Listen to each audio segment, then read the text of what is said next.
మంగళగిరిలోని NRI medical కాలేజ్లో physiotherapy freshers and farewell function శనివారం నిర్వహించారు. చినకాకాణిలోని ఎన్ఆర్ఐ కాలేజ్ ఆఫ్ ఫిజియోథెరపీ నందు నేడు 2025 బ్యాచ్ విద్యార్థులకు ఫ్రెషర్స్ డే వేడుకలు మరియు 2021 బ్యాచ్ విద్యార్థులకు ఫేర్వెల్ కార్యక్రమం జరిగింది. ఈ కార్యక్రమానికి ముఖ్య అతిథిగా ప్రముఖ విద్యావేత్త, భాష్యం గ్రూప్స్ ఆఫ్ ఎడ్యుకేషనల్ ఇన్స్టిట్యూట్ వ్యవస్థాపకులు, రాజ్యసభ సభ్యులు భాష్యం రామకృష్ణ విచ్చేశారు. రామకృష్ణ ఉపన్యాసంలో విద్యార్థులకు పలు సూచనలు, సలహాలు అందించారు. ప్రస్తుత జీవన విధానంలో ఫిజియోథెరపీ ప్రాముఖ్యతను, వృత్తి పట్ల చూపించవలసిన నిబద్ధతను వివరించారు. అలాగే ప్రతి విద్యార్థులు క్రమం తప్పకుండా వ్యాయామం, యోగా సాధన చేయాలని సూచించారు. NRI college of physiotherapy principal doctor B Rajesh మాట్లాడుతూ ఫ్రెషర్స్ కు క్రమశిక్షణ, అంకిత భావంతో ఉత్తమ నైపుణ్యాలను అలవర్చుకుని మంచి ఫిజియోథెరపిస్ట్ గా ఎదగాలని, సీనియర్లకు సేవాభావంతో కూడిన వైద్య సేవలను అందించి తమకు విద్య నేర్పిన గురువులకు ఎన్ఆర్ఐ కాలేజ్ ఆఫ్ ఫిజియోథెరపీకి మంచి పేరును తీసుకురావాలని సూచించారు.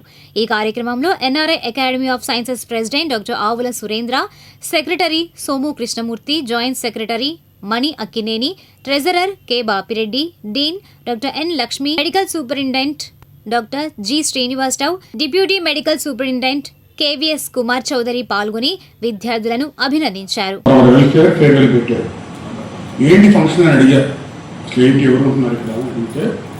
ఫస్ట్ ఇయర్ వాళ్ళకి second year inviting function, fifth year వాళ్ళకి ఫోర్త్ ఇయర్ వాళ్ళు ఫేర్వెల్ ఫంక్షన్. కెరీర్లో చేస్తున్నట్టు డౌట్ వచ్చింది వాళ్ళు ఆడియన్స్ అంతేనా?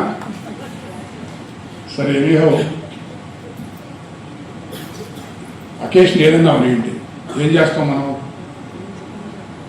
నీట్గా రెడీ వస్తాం, చక్కగా తింటాం, డ్యాన్స్ చేస్తాం.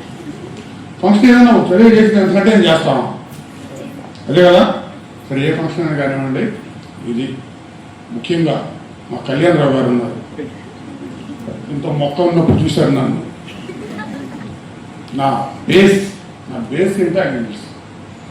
ఆయన కళ్ళ ముందే ఆయన ముందు నుంచి మాట్లాడగలుగుతున్నాను. చాలా అడుగుతుంటారు, చాలాసార్లు అడుగుతుంటారు, మీరు వెళ్ళేటప్పుడు మా హాస్పిటల్ కాలేజీకి వచ్చి టీ తాగిపోండి అని.